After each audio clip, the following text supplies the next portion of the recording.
Baik, bismillahirrahmanirrahim. Assalamualaikum warahmatullahi wabarakatuh. Perkenalkan, kami dari kelompok 6 akan mempresentasikan tugas kelompok review jurnal 5. Dari kelompok kami yang beranggotakan kelompok Raffi Nur Akmal, Arifata Faudin, Fisabila Tidar Yoga Pratama, dan saya sendiri Firmansyah Setiabudi.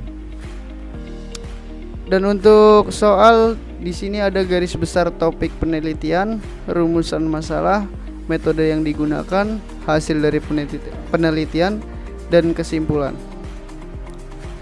Untuk garis besar topik permasalahan yaitu gerakan kota pintar atau yang sering dikenal dengan istilah Smart City, sedang digencar-gencarkan oleh pemerintah sejak tahun 2017 untuk diterapkan pada kota atau kabupaten yang berada di Indonesia. Gerakan menuju 100 Smart City yang dilakukan oleh pemerintah supaya dapat membimbing kota atau kabupaten agar lebih memaksimalkan penggunaan dan pemanfaatan teknologi sesuai era digitalisasi, dan juga diharapkan dapat meningkatkan pelayanan masyarakat sesuai dengan potensi dan kapasitas kabupaten atau kotanya masing-masing. Selain dengan penerapan teknologi, jika sebuah kabupaten atau kota akan menerapkan Smart City, juga harus melengkapi infrastruktur, harus memiliki transportasi yang terintegrasi dan efisien.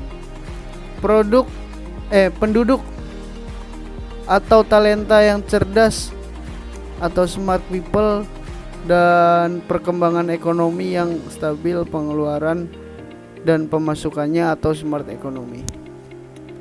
Untuk slash berikutnya di rumusan masalah akan dibacakan oleh rekan saya, yaitu Mas Fisabila Tidar Yoga Pratama.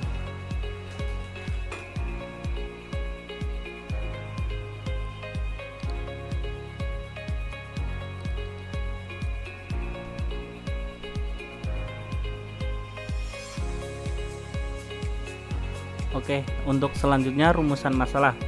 Gerakan Smart City yang dilakukan oleh pemerintah supaya dapat membimbing kota atau kabupaten agar lebih memaksimalkan penggunaan dan pemanfaatan teknologi sesuai era digitalisasi.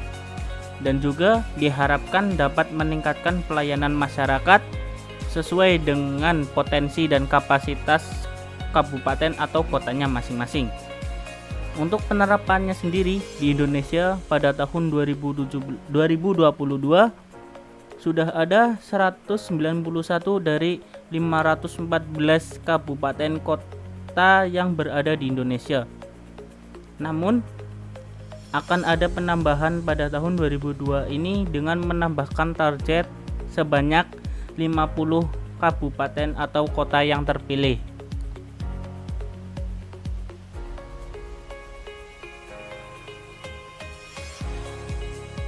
Oke, untuk yang selanjutnya, metode penelitian yang digunakan. Metode penelitian yang digunakan di sini ada poin mitigasi untuk peningkatan keamanan siber dan data privasi dengan berbasis data besar atau big data. Dapat juga menggunakan blockchain. Yang kedua, teknologi IoT, Internet of Things. Karena teknologi IoT ini merupakan hasil kombinasi dan pengembangan dari beberapa teknologi sebelumnya. Dan IoT ini juga sudah bisa mencakup kebutuhan sistem pada Smart City.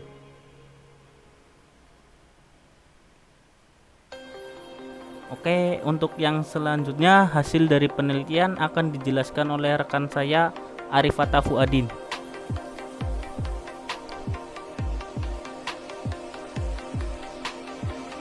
Ya, baik. Selanjutnya hasil dari penelitian. Hasil dari penelitian tersebut menyatakan bahwa jika dilihat dari kabupaten ataupun kota yang sudah menerapkan gerakan Smart City pada tahun 2022, terdapat peningkatan pasar IoT di Indonesia yaitu sebesar 355,2 triliun Lalu di beberapa kota sudah terdapat beberapa program Smart City yang dapat dinikmati oleh masyarakat seperti program War Room, layanan home care, layanan lobis, dan masih banyak lainnya. Kesimpulan yang dapat diperoleh, oleh karena itu, pada bagian analisa dan pembahasan akan menjabarkan mengenai bagaimana tingkat keamanan kabupaten ataupun kota yang sudah menerapkan Smart City, baik dalam kejahatan dunia cyber maupun keamanan dalam pengamanan data privasi negara. Sehingga akan jelas kelihatan di mana posisi yang harusnya dapat lebih ditingkatkan lagi ataupun hal yang dapat dikurangi demi menyukseskan sistem Smart City ini, terutama dalam sisi keamanannya. Baik, cukup sekian presentasi dari kelompok kami. Mohon maaf jika ada kesalahan atau hal yang kurang berkenan di hati Anda. Mohon dimaafkan. Cukup sekian presentasi ini saya tutup. Wassalamualaikum warahmatullahi wabarakatuh. Terima kasih.